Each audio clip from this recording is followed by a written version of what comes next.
Hello student, welcome to our channel. তো আজকের এই ভিডিওতে আমি আলোচনা করব আচার্য জগদীশচন্দ্র বসুর বৈজ্ঞানিক প্রবন্ধ সংগ্রহ থেকে নেওয়া বিজ্ঞান রহস্য একটি প্রবন্ধ, যেটি আশ্চর্য সৌরোৎপাদ নামে পরিচিত।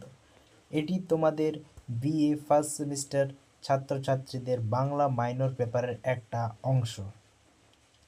তো চলো ভিডিওটা শুরু করে ফেলি, এবং তোমরা যারা চ্যানেলে নতুন যুক্ত হয়েছো তারা চ্যানেলটি সাবস্ক্রাইব করে পাশে থাকা বেল আইকনটি প্রেস করে দিও। তো শুরুতে আবার বলছি যে বৈজ্ঞানিক প্রবন্ধ সংগ্রহ আশ্চর্য সৌরোৎপাদ, লেখক বঙ্কিমচন্দ্র চট্টোপাধ্যায়। তো 1871 সালে সেপ্টেম্বর মাসে আমেরিকা নিবাসী অদ্বিতীয় জ্যোতির্বিদ ইয়ং সাহেব যে আশ্চর্য সৌরোৎপাদ দৃষ্টি করিয়াছিলেন, এরূপ প্রকাণ্ড কাণ্ড মনুষ্য চক্ষে প্রায় আর কখনো পড়ে না। তৎতুলনায় এটনা বা ভিসুভিয়াসের অগ্নিবিপ্লব সমুদ্রোচ্ছ্বাসের তুলনায় দগ্ধকটায় দুগ্ধোচ্ছ্বাসের তুল্য বিবেচনা করা যাইতে পারে। তো এখানে বলা হয়েছে যে যাহারা আধুনিক ইউরোপীয় ও জ্যোতির্বিদ্যার সবিশেষ অনুশীলন করেন নাই এই ভয়ঙ্কর ব্যাপার, তাহাদের বোধগম্য করার জন্য সূর্যের প্রকৃতি সম্বন্ধে দুই একটি কথা বলা আবশ্যক। সূর্য অতি বৃহৎ তেজময় গোলক। এই গোলক আমরা অতি ক্ষুদ্র দেখি, কিন্তু উহা বাস্তবিক কত বৃহৎ তাহা পৃথিবীর পরিমাণ না বুঝিলে বোঝা যাইবে না। বলছে কবি এখানে বলেছে যে সূর্য অতি বৃহৎ একটা তেজময় গোলক।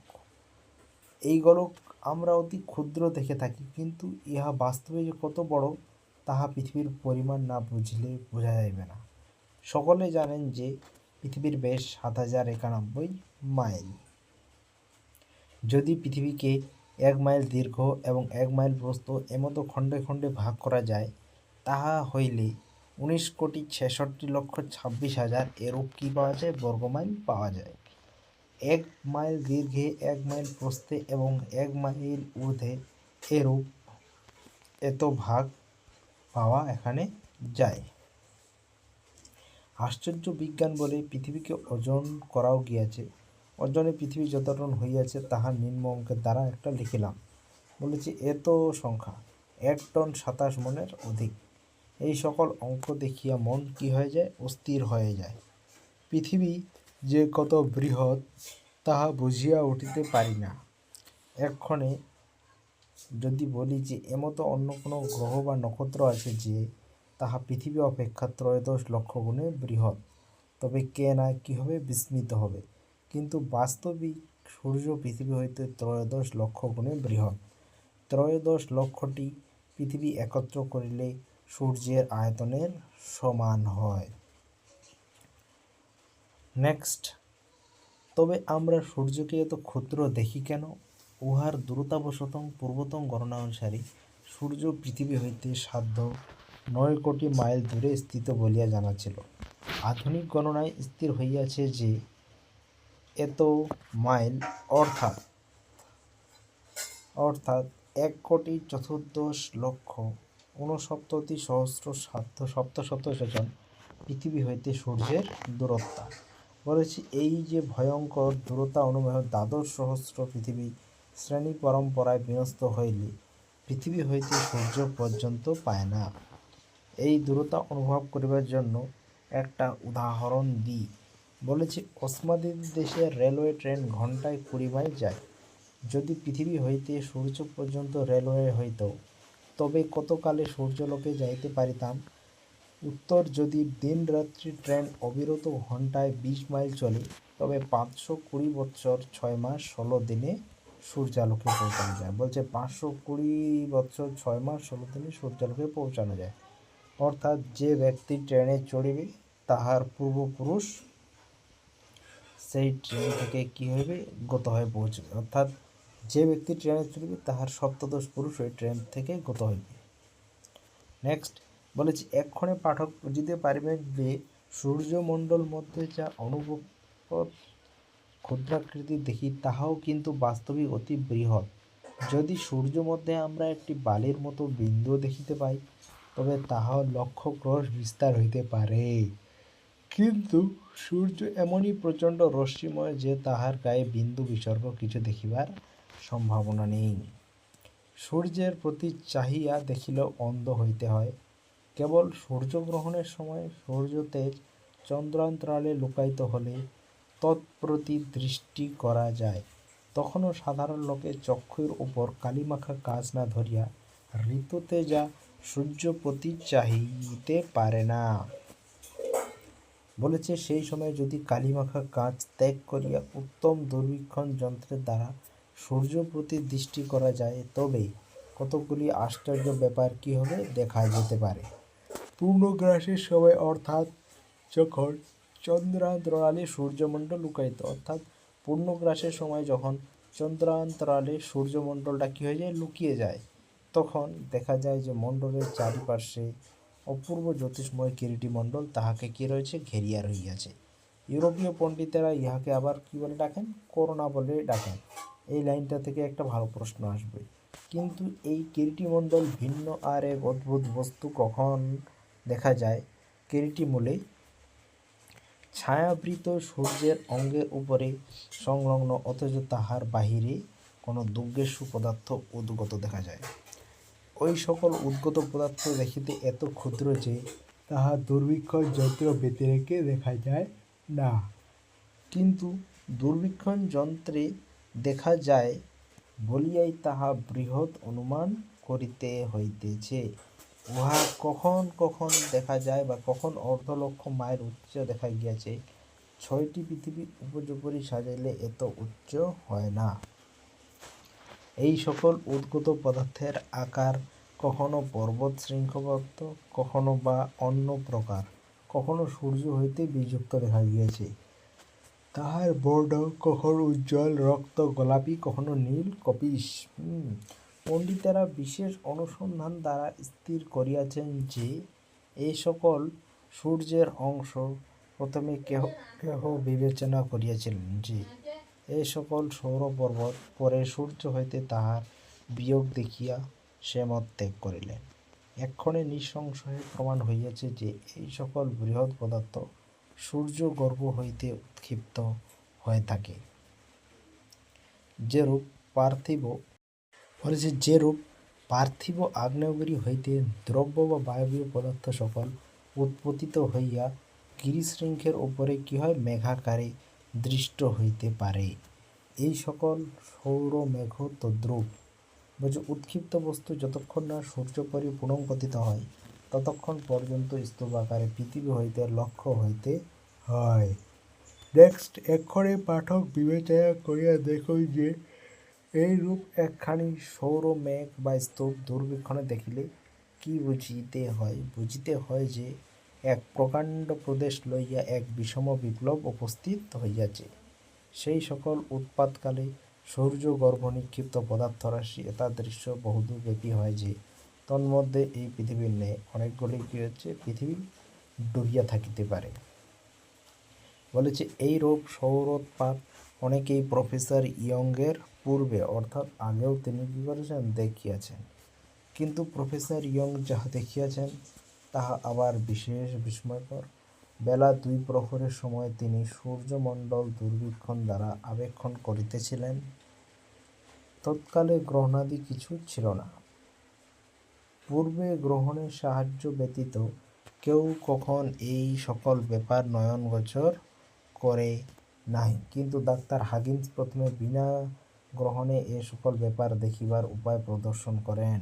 প্রফেসর ইয়ং এরূপ বিজ্ঞান কুশলী যে তিনি সূর্যের প্রতি বা সূর্যের প্রচণ্ড তেজের সময় যে ওই সকল কী রয়েছে সৌরস্তূপের আতপচিত্র পর্যন্ত গ্রহণ করিতে সমর্থ হইয়াছেন। কথিত সময় প্রফেসর ইয়ং দূরবীক্ষণে দেখিতেছিলেন যে সূর্যের উপরিভাগে একখানি মেঘবৎ পদার্থ দেখা যাইতেছে। অন্যান্য উপায় দ্বারা সিদ্ধান্ত করা হইয়াছে যে পৃথিবী যেরূপ বায়বীয় আবরণে বেষ্টিত, সূর্যমণ্ডলও তেমনি কী বলা হয়েছে তদ্রূপ ওই মেঘবৎ পদার্থ সৌরবায়ুর উপরে কী করতেছিল ভাসতেছিল। 5টি স্তম্ভের ন্যায় আধারের উপরে উহা আবর দেখা যাইতেছিল। প্রফেসর ইয়ং পূর্বদিন বেলা 2 প্রহর হইতে ওই রূপই দেখিতেছিলেন। তদবধি তাহার পরিবর্তনের কোনো লক্ষণ দেখেন নাই। স্তম্ভগুলি মূলত কিছুটা উজ্জ্বল, মেঘখানে বৃহৎ, তদ্ভিন্ন মেঘে নিবিড়তা বা উজ্জ্বলতা কিছুই ছিল না। সূক্ষ্ম সূক্ষ্ম সূত্রাকার কতকগুলি পদার্থের সমষ্টির ন্যায় দেখাইতেছিল। এই অপূর্ব মেঘ সৌরবায়ুর উপর ১৫,০০০ মাইল অর্থাৎ ১৫,০০০ মাইল ঊর্ধ্বে ভাসিতেছিল। ইহা বলা বাহুল্য যে প্রফেসর ইয়ং ইহার দৈর্ঘ্য প্রস্থ মাপিয়াছিলেন। তাহার দৈর্ঘ্য প্রস্থ ৫৪,০০০ মাইল। ১২টি পৃথিবী সারি সারি সাজাইলে তাহার দৈর্ঘ্যের সমান হয় না। ৬টি পৃথিবী সারি সারি সাজাইলে তাহার প্রস্থের কি হয় না, সমান হয় না বলেছে। ২ প্রহর বাজিয়া অর্থাৎ ২টা বাজিয়া অর্ধ ঘণ্টা হইলে মেঘ এবং তন্মূল স্বরূপ স্তম্ভগুলির অবস্থা পরিবর্তনের কিছু কিছু লক্ষণ দেখা যাইতে লাগিল। সেই সময় ইয়ং সাহেবকে দুর্বীক্ষণে রাখিয়া স্থানান্তরে যাইতে হইল। ১টা বাজিতে ৫ মিনিট থাকিতে যখন তিনি প্রত্যাবর্তন করিলেন তখন দেখিলেন যে চমৎকার নিম্ন হইতে উৎক্ষিপ্ত কোনো ভয়ঙ্কর বলের বেগে মেঘখণ্ড ছিন্ন ভিন্ন হইয়া গিয়াছে। তৎপরিবর্তে সৌরগগন ব্যাপিয়া ঘন বিকীর্ণ উজ্জ্বল সূত্রাকার পদার্থ সকল ঊর্ধ্বে ধাবিত হইতেছে। এই সূত্রাকার পদার্থ সকল অতি প্রবল বেগে ঊর্ধ্বে ধাবিত হইতেছিল। সর্বাপেক্ষা এই বেগই ছিল কি চমৎকার! আলোক বা বৈদ্যুতীয় শক্তি প্রভৃতি ভিন্ন গুরুত্ব বিশিষ্ট পদার্থের এরূপ বেগ শ্রুতিগোচর হয় না। ইয়ং সাহেব যখন প্রত্যাবৃত হইলেন, ওই সকল উজ্জ্বল সূত্রাকার পদার্থ লক্ষ মাইলের ঊর্ধ্বে উঠে না। পরে ১০ মিনিটের মধ্যে যাহা লক্ষ মাইলে ছিল তাহা ২ লক্ষ মাইলে হয়ে উঠল। ১০ মিনিটে লক্ষ মাইল গতি হইলে প্রতি সেকেন্ডে ১৬৫ মাইল গতি হয়। অতএব উৎক্ষিপ্ত পদার্থের দৃষ্ট গতি এই গতি ভয়ঙ্কর তাহা মনের অচিন্ত।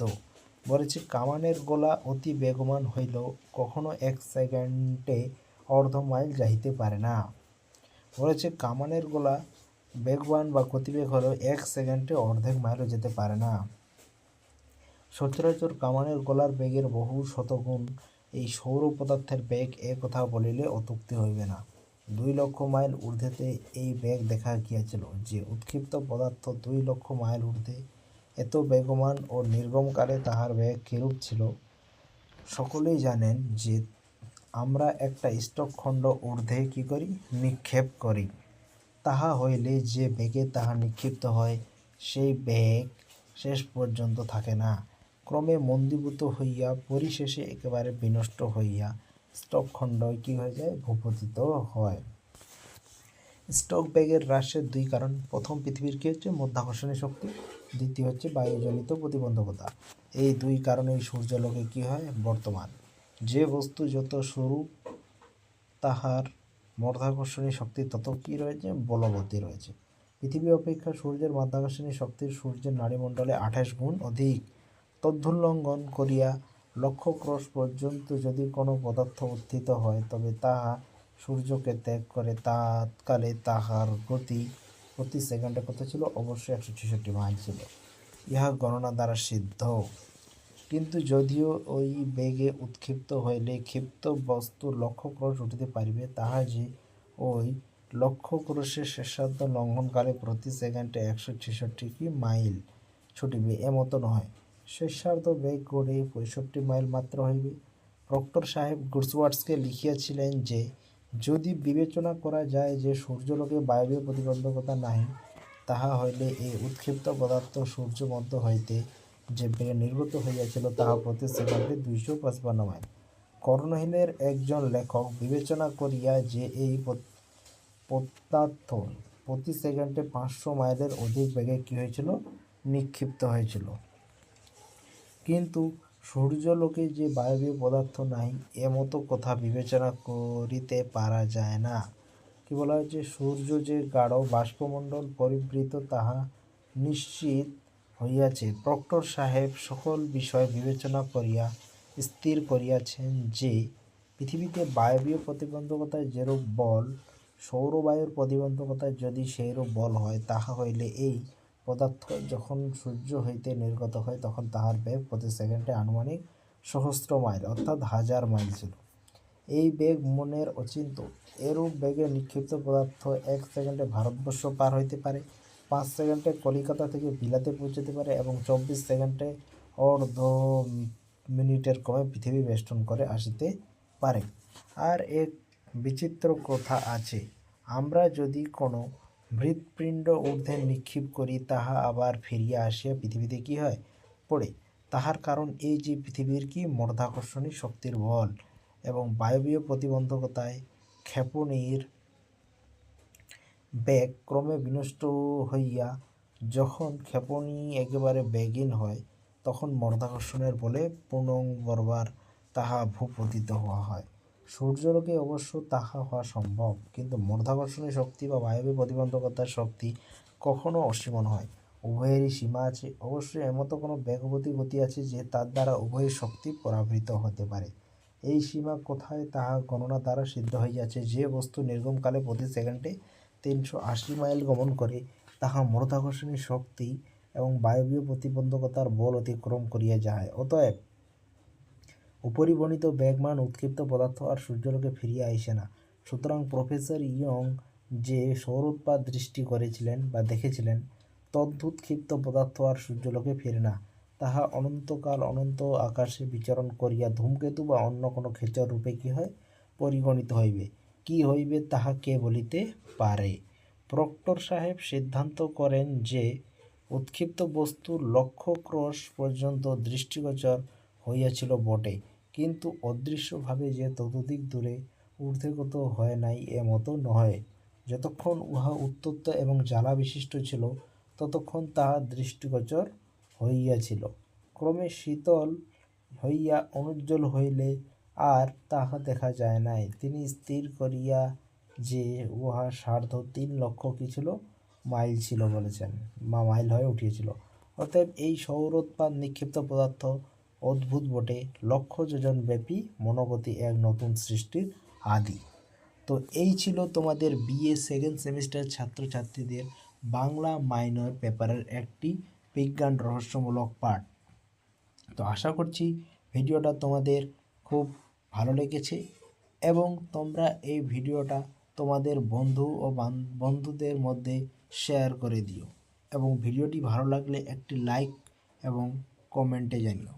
তো আজকে এই পর্যন্তই, দেখা হচ্ছে আবার পরের কোনো ভিডিওতে।